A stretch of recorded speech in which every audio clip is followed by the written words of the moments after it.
기자회견장 이후 단이의 마음은 한순간도 제자리에 머물지 못했다. 오정란을 무너뜨리기 위해 모아온 증거들이 하나둘씩 다른 방향을 가리키고 있었다. 김명희의 이름으로 조작된 자금 승인, 백준기 대표 사고에 얽힌 비자금 장부, 옥집사가 내민 마지막 편지, 그리고 정란이 진범이 아닐 수도 있다는 흔적들까지. 단이는 그 모든 것을 받아들이지 못한 채 밤새 김명희의 편지를 펼쳤다 접었다. 윤정은 조심스럽게 물었다. 대표님, 밤새 한숨도 못 주무신 거죠? 단이는 대답 대신 편지를 내려다봤다. 윤정아, 내가 틀렸을까? 뭐가요?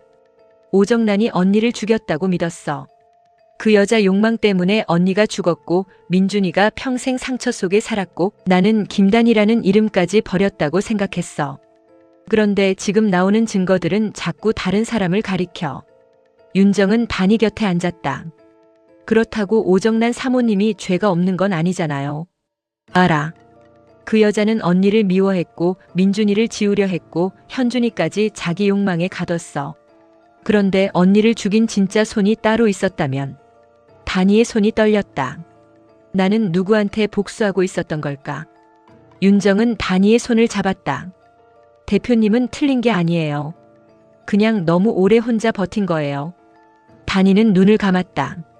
그때 문 밖에서 민준의 발소리가 들렸다. 그는 조용히 들어와 단이 앞에 섰다. 얼굴은 창백했고 손에는 하얀 국화꽃이 들려 있었다. 이모. 단이는 민준을 보자마자 일어섰다. 민준아, 어디 갔다 오는 거니? 민준은 잠시 대답하지 못했다. 그의 손에 들린 꽃을 본 순간 단이의 얼굴도 굳었다. 명희 언니한테 갔다 왔구나. 민준은 고개를 끄덕였다. 어머니 유골함이 있는 곳에 다녀왔어요. 단이는 숨을 삼켰다. 민준은 조용히 말을 이었다. 거기서 들었어요. 30년 전 진실. 단이의 눈빛이 흔들렸다. 누가 말해줬니? 옥집사님이요. 그리고 어머니가 남긴 녹음도 들었습니다. 단이는 자리에 다시 앉지 못했다. 민준은 꽃을 테이블 위에 내려놓고 천천히 말을 꺼냈다. 어머니는 처음부터 저를 아델 후계자로 만들려던 게 아니었어요. 아델에서 도망치려고 했어요. 이모를 지키고 저를 지키고 백준기 대표님에게 붉은 돌과 유언을 맡긴 뒤 아델과 끊어내려 했어요. 단이의 입술이 떨렸다. 언니가 그런 말을 남겼다고. 민준은 고개를 끄덕였다. 그리고 어머니를 막은 건 오정란 사모님 혼자가 아니었어요. 사모님은 어머니를 질투했고 위협했고 아이를 없애려 했지만 마지막 날 어머니를 진짜로 가둔 사람은 다른 사람이었어요. 단이는 눈물을 참으며 물었다. 누구니? 민준은 오래 망설였다. 그 이름을 입 밖으로 꺼내는 것 자체가 단이에게 또 다른 상처가 될 것을 알았기 때문이다. 한 선생님. 단이는 그대로 굳었다. 윤정도 숨을 멈췄다. 아니야. 한 선생님은 언니를 도와주셨어. 나도 도와주셨고. 민준은 고개를 저었다. 도와준 건 맞아요. 그런데 그 도움에는 조건이 있었어요.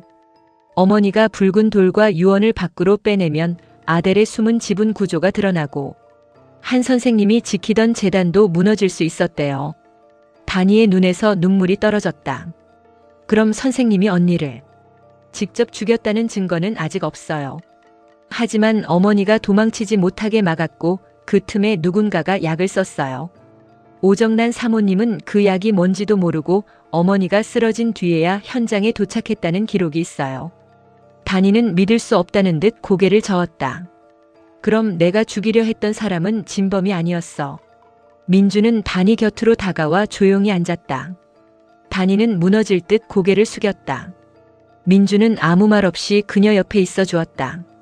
원망도 분노도 책망도 없었다. 오히려 그 침착함이 단이를 더 아프게 했다. 민준아, 너는 괜찮니? 내 어머니 일이야. 내가 제일 힘들 텐데.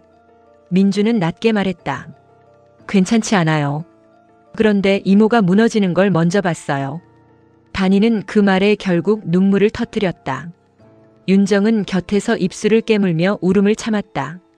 조금 뒤 단이는 윤정에게 기대듯 앉아 떨리는 목소리로 말했다. 우리 민준이 정말 대견하지. 누구보다 충격이고 힘들 텐데. 나부터 걱정해주고, 나를 엄마라고 인정해주고. 윤정은 눈물을 닦으며 고개를 끄덕였다. 대표님, 민준 씨가 대표님 마음 다 아는 거예요. 단이는 민준이 놓고 간 국화를 바라봤다. 언니가 민준이를 이렇게 잘 키웠어.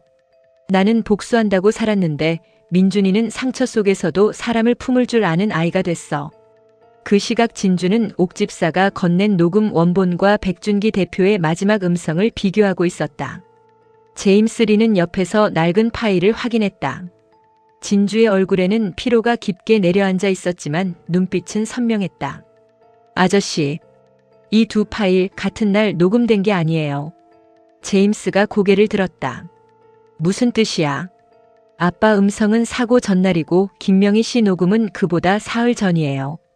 그런데 두 녹음에 같은 소리가 들어가 있어요. 종소리 같은 거요. 제임스는 파일을 다시 들었다. 두 녹음의 배경에서 아주 희미하게 같은 소리가 반복됐다. 이화채. 진주는 고개를 끄덕였다. 둘 다 이화채에서 녹음됐어요. 아빠도 김명희 씨도 사고 직전에 한 선생님을 만났던 거예요.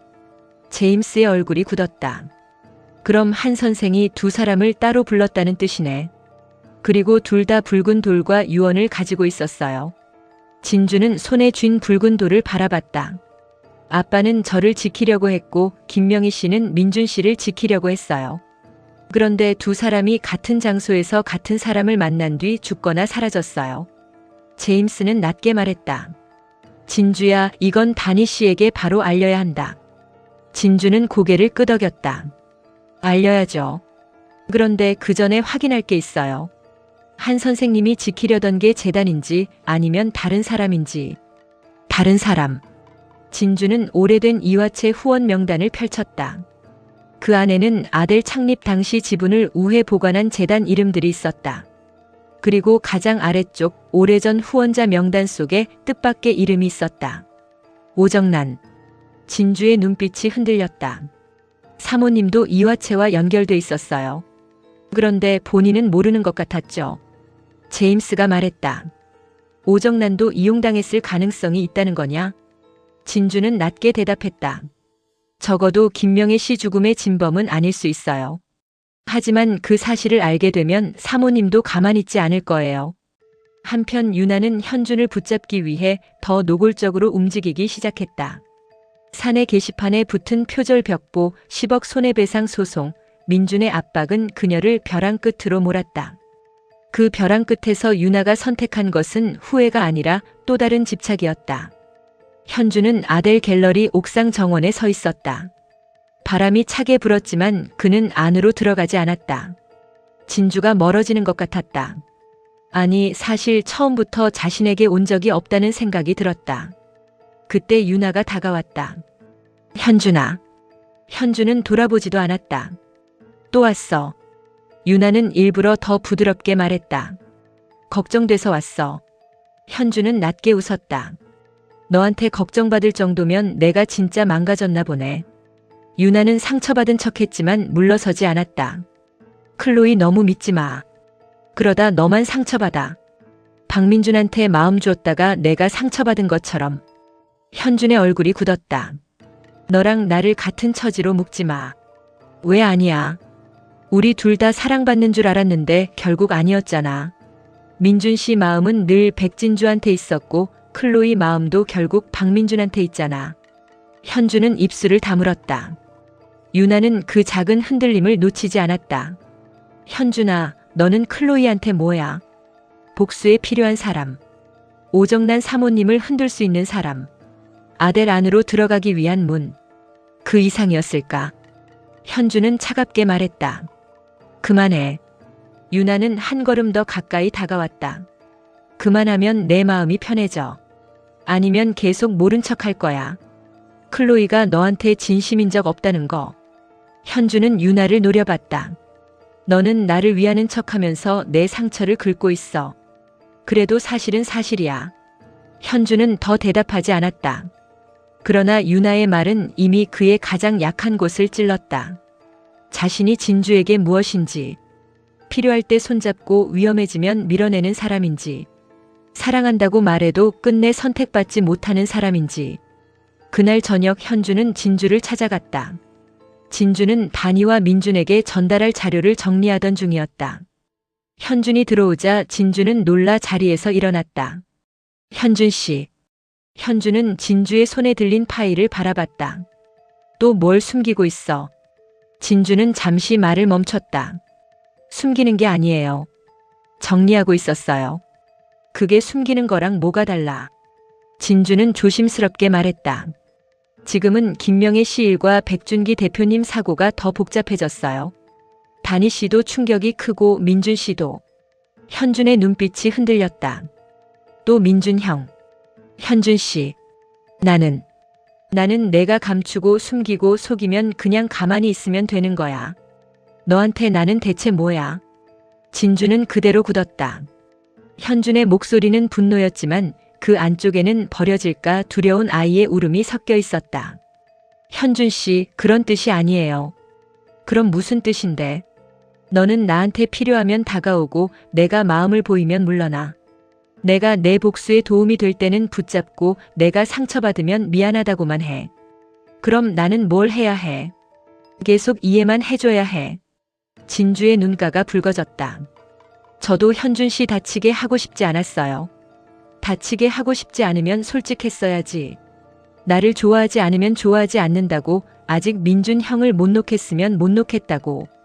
진주는 대답하지 못했다. 그 침묵이 현준에게는 답처럼 들렸다. 현준은 웃었다. 그러나 그 웃음은 거의 울음에 가까웠다. 역시 그렇구나. 진주가 다가가려 하자 현준은 뒤로 물러났다.